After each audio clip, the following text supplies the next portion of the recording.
Hi, my name is Jenny Eyre, and this presentation is for my project on beavers, natural flood management, and HEC-RAS. I will be using HEC-RAS to model the effects of beaver dams. Fluvial or river flooding is becoming an increasing threat in the UK due to climate change. Here, Kenton, just south of Exeter, is pictured. The pictures were taken last September when parts of the village were flooded, including the primary school. In February 2020, 4,600 properties were flooded in the UK, while in the winter of 2023-2024, Storm Babette flooded 2,146 homes and Storm Henk a further 2,200 homes. Besides the emotional and environmental tolls that flooding can take, flooding also has a heavy economic cost. For example, the extreme floods of 2007 are estimated to have cost £4 billion. The floods of February 2020 cost an estimated £333 million. This table shows that the annual average damage caused by flooding in the UK costs £1.4 billion, and the average flood management costs £800 million. The costs will almost certainly increase because of climate change. UK winters are becoming wetter and severe rainfall events in the summer are becoming more common. February 2020 was the wettest February on record. 5 out of the past 15 winters have been amongst the top 10 wettest on record. As this graph shows, the 12 months leading up to March 2024 were the wettest on record since records began in 1776. Severe rain events, which are the primary cause of fluvial flooding, are predicted to increase in frequency during the remainder of the century. This graph shows that the frequency of flood events has already increased over the past century and was particularly high in 2010 when this graph ends. To protect homes and businesses, hard infrastructure such as concrete dams and flood walls are often needed. However, these measures are costly and they are therefore usually only used to protect high-value assets. They have a large carbon footprint and disrupt natural watercourses, which can have a negative effect on biodiversity. A cheap, environmentally friendly alternative is natural flood management, also known as NFM. Because it's cheap, it can be rolled out for smaller communities that normally wouldn't receive hard infrastructure. Pictured here is the Holneycott Estate in Devon, which has been a very successful example of natural flood management, or NFM. Natural flood management, or NFM, reduces flooding hazards through the restoration or introduction of natural landscape processes, while simultaneously adding ecosystem services. It adds back the river meanders that have been removed, slows down water with natural structures such as large wood and leaky dams. Planting trees is also integral to natural flood management as they slow the runoff from steep slopes and because trees remove groundwater through their roots.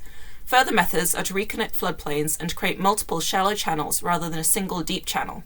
Natural flood management has two aims. The first is to reduce the volume of water in a watercourse at peak flow, which is when the water level is at its highest, so that less water arrives downstream. The second is to slow the rate that water flows through a catchment to the downstream area so that people downstream have more time to prepare. The aim is to flatten the curve so that the peak river flow is reduced so that less volume of water is running downstream. The second aim is to slow the flow so that the peak flood arrives later on to give people more chance to prepare. In addition to reducing the risk of flooding, natural flood management has a host of environmental co-benefits such as reducing soil erosion, improving water quality, creating habitat, and increasing biodiversity. However, there is currently an evidence gap in the effectiveness of NFM methods. This is in part due to the long time period that is needed to monitor their effects. This lack of evidence can dissuade some landowners from implementing NFM. As this table shows, in a survey by the Environmental Agency in 2022, almost 13% of landowners stated that a lack of evidence to support NFM prevented them from agreeing to implementing it on their land. One solution to fill this knowledge gap is to model the effects of NFM methods. HEC-RAS, which stands for Hydrologic Engineering Center's River Analysis System, was created by the US Army Corps of Engineers to conduct hydraulic modeling. For this project, I'll be performing two-dimensional, i.e. X, Y, and Z spatial data and time, unsteady flow, which means the flow rate is not consistent, hydraulic calculations based on channel morphology, flow rate, and other factors. For this project, I will be modelling the effects of a specific NFM method, beaver dams. Beavers were hunted to extinction in the 16th century in the UK, but were reintroduced to the UK around the year 2013. There are now many thriving populations, as indicated by the red circles on this map. Beavers are nature's engineers. They achieve the goals of NFM by altering channel morphology when they build dams, because dams store water, alter flow rate, increase water roughness, and create habitat. The image shows how a beaver dam, right here, can achieve these aims. It increases lateral flow by pushing water laterally, which also increases water storage on a wider floodplain. They also transform narrow, deep channels into wider channels and reduce the amount of water flowing downstream. There is mounting evidence that beaver dams are effective. For example, in a Devon Wildlife Trust study, beaver dams reduced peak flows by 30% below the dam and increased lag time for the peak flow by 29% below the dam. In other words, it took 29% longer for the peak flow during a flood to arrive downstream, which gives downstream residents and businesses more time to implement flood defences, and when the peak flow arrives, it consists of 30% less volume of water than would be present without a beaver dam. In the 4 sites in this image, dams also reduce the peak flow. The red box is the peak flow before the dams, and the blue box is the peak flow after the dams. The figure on the right also shows that with differing culvert widths, which are gaps in the dam, flow is reduced compared to a situation with no dam, shown by the blue line. Beaver dams have many other effects on rivers as well. The dams drive a transition from net erosion to net deposition of sediment, which removes sediment from the water and improves water quality. The water storage raises the water table, expands wetlands, and increases plant and animal diversity. The dams also improve latitudinal connectivity by creating side channels and reconnecting floodplains. Empirical environmental research is quantifying the impacts of beaver dams, contributing to the evidence base and informing policy. However, as you can see in just these 3 images of different sites, beaver impacts are highly spatially variable and need to be better understood.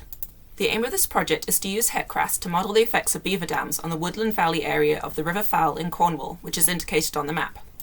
The beavers have built 5 dams on this stretch of the River Fowle. The image is a LiDAR image which shows the river channel in the area where the beaver dams are located. Green is the lowest elevation and red the highest. The green and yellow areas are the river channel. The 5 beaver dams are indicated by the red and black dotted lines. Hydraulic models can simulate the spatial and temporal variations of hydraulic variables such as flow rate, water depth, and water velocity under different scenarios and different boundary conditions. The boundary is the region of the flow next to a solid boundary, where friction causes a change in the velocity. Using HECRAS, it is possible to estimate the flow variables before and after the establishment of beavers. In these images, showing the extent of water in the study site with no dams on the left and with dams on the right, you can already see that water area increases with beaver dams, showing how beaver dams store water and push it laterally as well. Beaver dams have been modelled in HECRAS using a physical analogy by treating them as spillway structures with a series of small culverts embedded within them. This trick allows the representation of beaver dams as literally dams, and at the same time permits representing their leakiness due to the embedded culverts.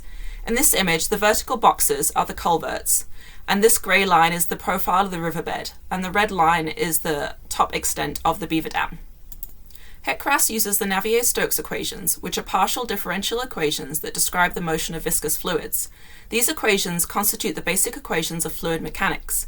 The equations describe how the velocity, pressure, temperature, and density of a moving fluid are related. Solving them predicts fluid velocity and pressure in a given geometry. The first equation is the conservation of mass equation. In essence, it states that unless water is added, the mass at the start of the modelled channel will be the same as the end. The second equation is based on Newton's second law. It is the conservation of momentum equation. The left-hand side is equivalent to mass times acceleration. The right-hand side of the equation is a summation of all acting forces, such as pressure, friction, gravity, and viscosity, which is the resistance to flow. The solution of the equations is the flow velocity as a vector field. That is what is pictured here. Each small arrow is a vector. The equation gives to every point in a fluid, at any moment in a time interval, a vector whose direction and magnitude are those of the velocity of the fluid at that point in space and at that moment in time. However, because solving these equations is very complex and time-consuming, some assumptions are made in HECRAS, such as incompressible flow, uniform density, and hydrostatic pressure. To estimate changes in the characteristics of the Fowle River that are due to the beaver dams, 2D unsteady flow models with and without beaver dams have been built in HECRAS. To determine the discharge from a river, which would be the amount of water flowing out of a dam, for example, we can use Manning's equation to solve for Q, which is discharge. There are known values for roughness, which is represented by N, depending on the characteristics of the channel. The equation is therefore discharge, or Q, is equal to 1.486 over N, multiplied by the hydraulic radius to the 2/3 power. The hydraulic radius is the perimeter of the channel multiplied by its area, and its area is its length times width. This is multiplied by area and by slope, which is the energy loss per unit length of the channel. We can increase or decrease Manning's roughness coefficient in the model to test different conditions. For this project, I am testing how the following variables influence river velocity with and without beaver dams. Those variables are dam size and roughness coefficient, although in the model I will also include flow, as this will be important to velocity. The data I have covers the period from June 2017 to June 2018, and I am running the models for the peak flow conditions on the 31st of December 2017. I am varying the two parameters of my model, which I am currently running. When all the models are completed, I will use the outputs to run a generalized linear model to test which parameters best predict velocity. I hope that understanding which aspects of the Beaver Dam are most important to attenuating flow may help to inform the creation of human-made NFM measures and may help bolster the case for why beaver dams are important to our ecosystem. Thank you for listening to my presentation.